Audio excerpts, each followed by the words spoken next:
Serial actress ஆன மான்யா ஆனந்த் ஒரு ஷாக்கிங்கான interview கொடுத்துருந்தாங்க.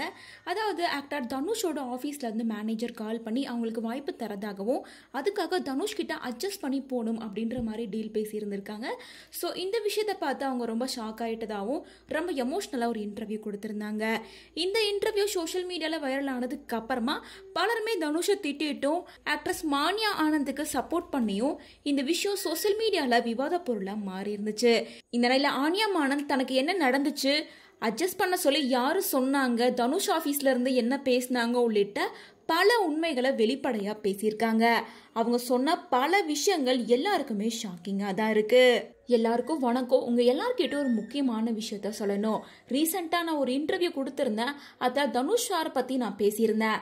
அந்த விஷயம் இப்போ சோசியல் மீடியால வேற மாதிரி ப்ரொஜெக்ட் ஆயிருக்கிறத நான் நோட் பண்ணேன். தயவு செஞ்சு உண்மையான வீடியோவை பாருங்க. அதில் தனுஷோட மேனேஜரான ஸ்ரேயாஸ் அப்படின்னு சொல்லி ஒரு நபர் எனக்கு கால் பண்ணாரு. அவர் உண்மையா பொய்யான்னு கூட எனக்கு தெரியாது, அது போலியான நபராக கூட இருக்கலாம் அப்படின்றத நான் தெளிவாக மென்ஷன் பண்ணி தான் இருந்தேன். ஸோ தனுஷ் அவரோட டீம் கிட்ட அந்த நம்பரை நான் ஷேரும் பண்ணியிருக்கேன். அது உண்மையா பொய்யா அப்படின்றது எனக்கு தெரியாது.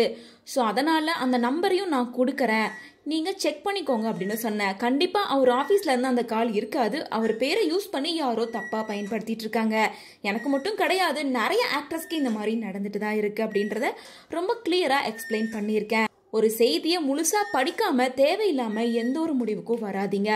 உண்மையான வீடியோவை மட்டுமே மற்றவங்களுக்கு ஷேர் பண்ணுங்க அப்படின்னு இந்த போஸ்ட்டை கொஞ்ச நேரத்துக்கு முன்னாடி ஷேர் பண்ணியிருக்காங்க. ஸோ இதன் மூலமா தனக்கு வந்தது ஒரு ஃபேக் கால் அப்படின்னும் தனுஷோட மேனேஜர் பேரையும் தனுஷோட ஆஃபீஸ் பேரையும் யூஸ் பண்ணி தப்பா அவங்க கிட்ட பேசியிருக்காங்க அப்படின்றத தெளிவுபடுத்திருக்காங்க.